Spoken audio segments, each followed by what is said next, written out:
getting ready to conclude this racing week. Just a reminder, we continue live racing Monday through Wednesday. So next live day, of course, will be Monday with the 1:15 first post.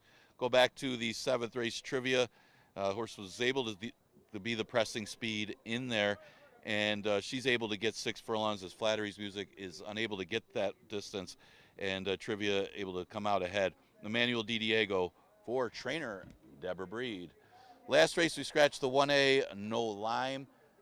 And the current favorite is the 7, Kingfish.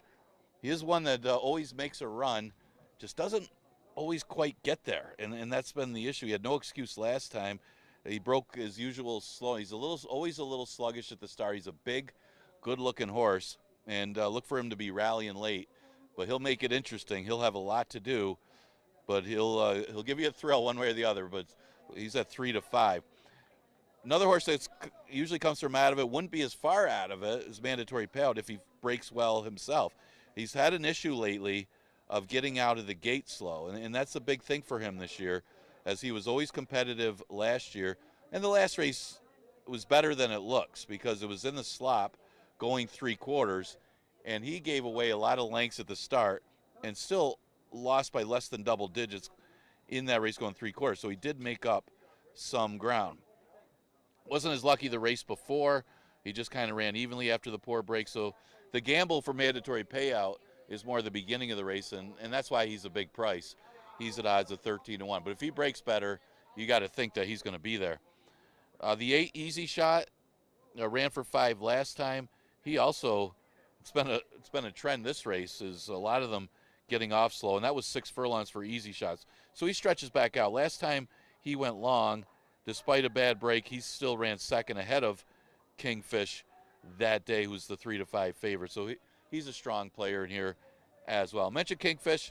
He's the big favorite off of a couple third-place finishes. He did have trouble in that race on July 17th. He got caught behind horses and had some traffic issues. Not saying he would have won, but he would have been right there. And then the last race, Kodiak Brown got the better of the trips, as Kodiak Brown sat a nice trip under Koa and got up to get the win. But Kingfish, he does need some racing luck with his size and running style, but he's a strong player in here at odds of 4 to 5. The 6 horses, Inalienable Rights, he should get first run on some of these other horses that are main contenders. He stretches out to a better distance in his second start of the year. Most of his starts last year were against Tougher before dropping to 5, and then by then he might have tailed off a little bit. So you can't ignore these connections of Chris Engelhart and John Davila Jr. Those are a few of the main contenders here in the last race on today's card. We scratched the 1A, No Lime, Exacta Try, and Super offered in race number 8.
One more race to go on the Wednesday card, the nightcap. 1 mile and 70 yards. 3-year-olds and up now winners of a race in the past year. $5,000 claimer. Scratch 1 Ain't No Lime. Here they are. Number 1, busting the rules. Carlos Barbosa is looking for 3.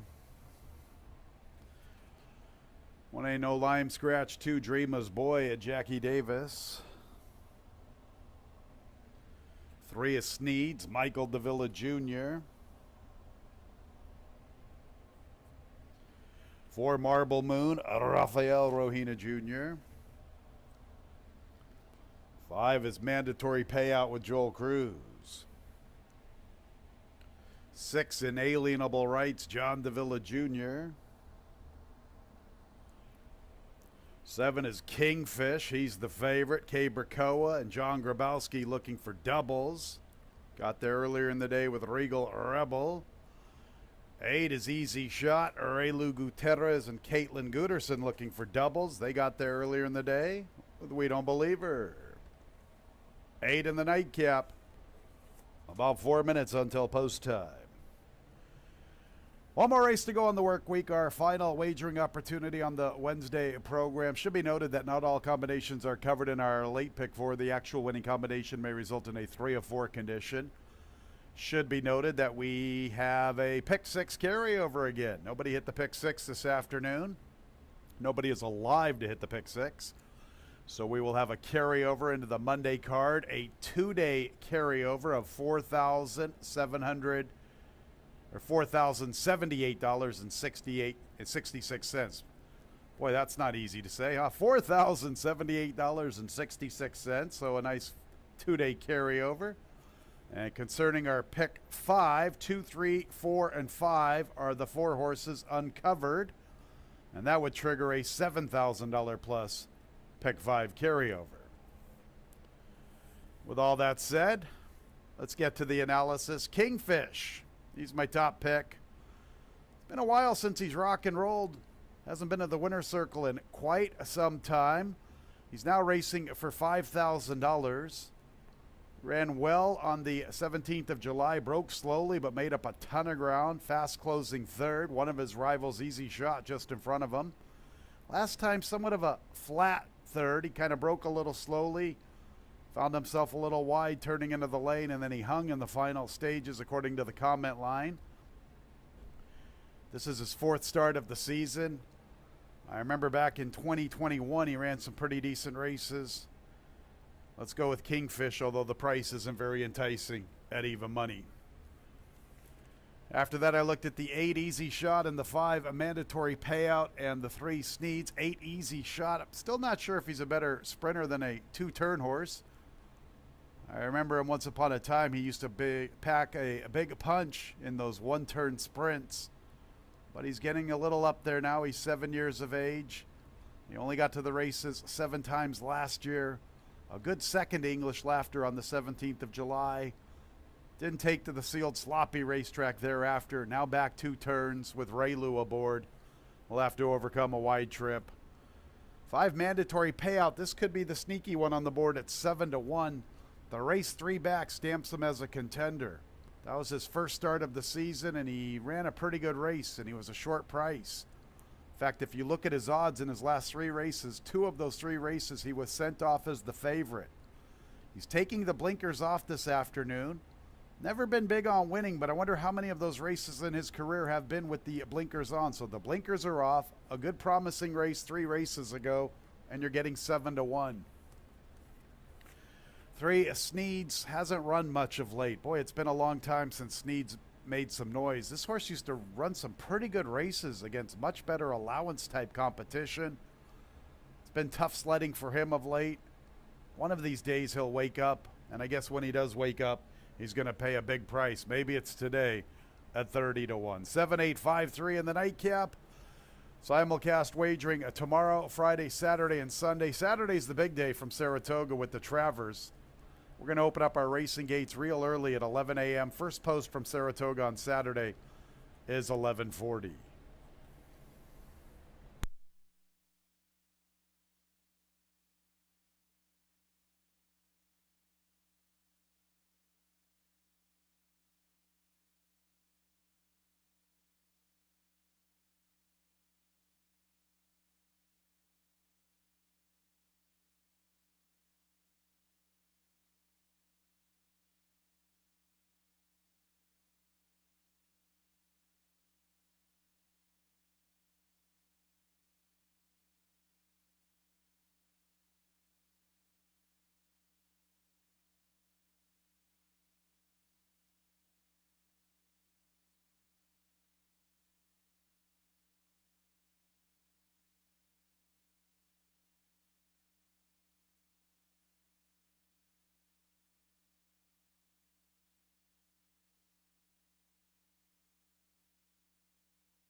Post time in about a minute.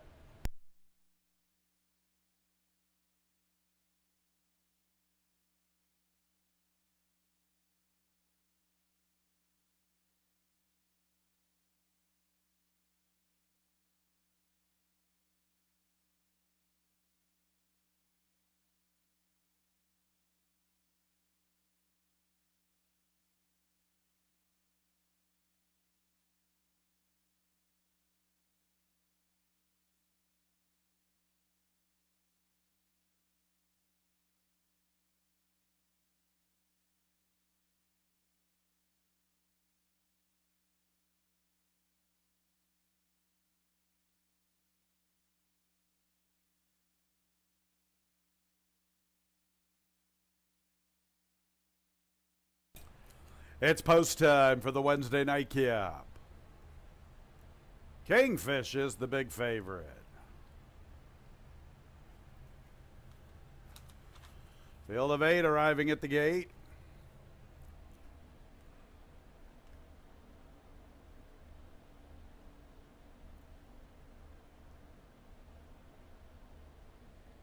Bustin' the Rules is in.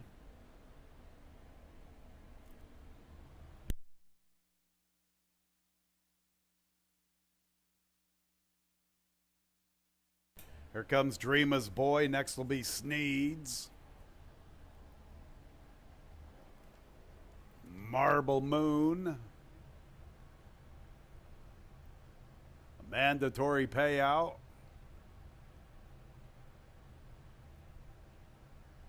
Inalienable Rights.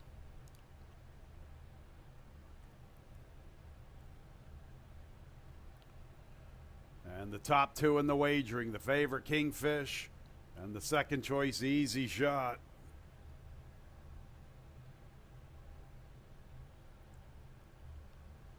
Ready for the Wednesday night cap. And there they go. Mandatory payout away in last, but he is a late runner. Sneeds fires out to the lead. Inalienable Right to second. Here comes Easy Shot. He's going to show pace. Dreamer's Boy wants to go from the inside. Bustin' the Rules is fifth. Then go to Kingfish, mandatory payout, and Marble Moon is the last of 8. And Ray Lou Gutierrez, a very aggressive jockey, has Easy Shot all the way up to the front. From the outside races Sneeds. Dreamer's Boy is third, and right there with him is Inalienable Rights. Mandatory payout strides into fifth from the rail, a little less than 4 lengths off the lead. A length to Bustin' the Rules. Kingfish finds himself a wide trip. He's to the far outside in the clear. Nothing yet from Marble Moon. Sneeds and on the lead. Sneeds and Easy Shot. Easy Shot and Sneeds 1-2. Chasing them, Inalienable Rights and Dreamer's Boy. Mandatory payout runs with Kingfish. They have more than 3.5 to find. They're going to Bustin' the Rules and Marble Moon. Easy Shot and Sneeds from the outside. Sneeds pokes his nose in front. Easy Shot sticks to him. Dreamer's Boy is third, then Inalienable Rights. Kingfish is trying to pick up his best stride. He's been deep throughout, but he still has a look. Mandatory payout has more than 4 to make up in the final quarter of a mile. Sneeds an Easy Shot, Inalienable Rights and Kingfish try to close in together, then mandatory payout to the far outside. Sneeds is the leader. Here comes Kingfish bearing down on the outside, and mandatory payout tries to crash the party. Sneeds and Kingfish. Kingfish is up to the front. Kingfish and Sneeds. Kingfish. A training double for the Finger Lakes Hall of Famer John Grabowski. A riding double for Kay Berkoa. Kingfish from Sneeds, mandatory payout and Easy Shot.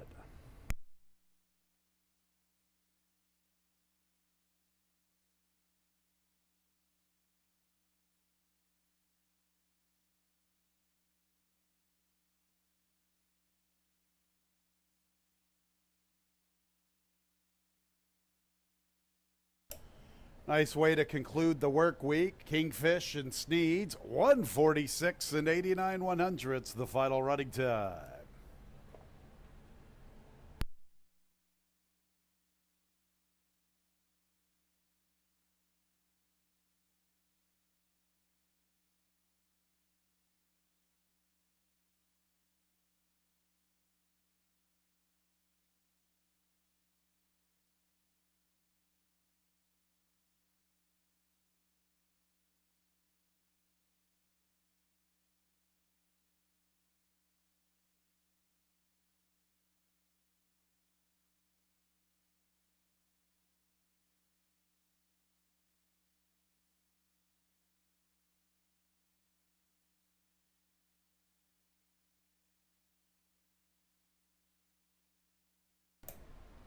7 Kingfish first, second place 3 Sneeds, third place 5 mandatory payout, fourth place number 8 Easy Shot.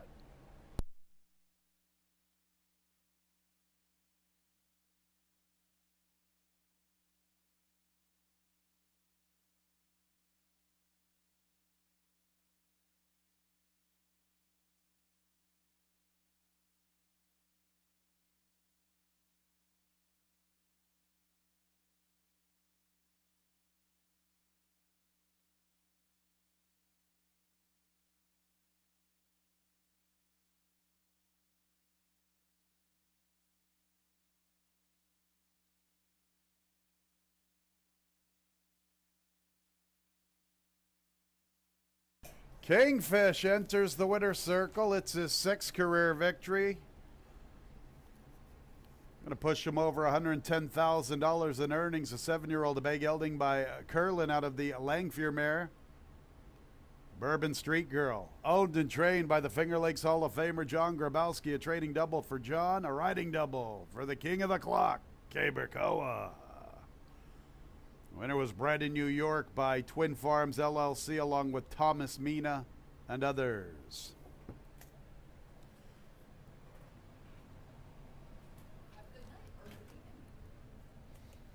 And the nightcap is official. 7-7, a late double, $29. 7-3 exacta, $31.60. 7-3-5 trifecta, $27.25.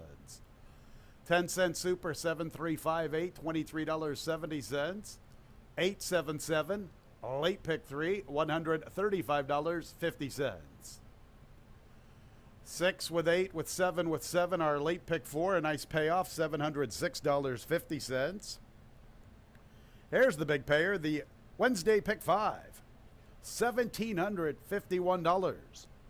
4 with 6 with 8 with 7 with 7, $1,751. Nobody with 6 in our pick 6, 5 out of 6, $50.25.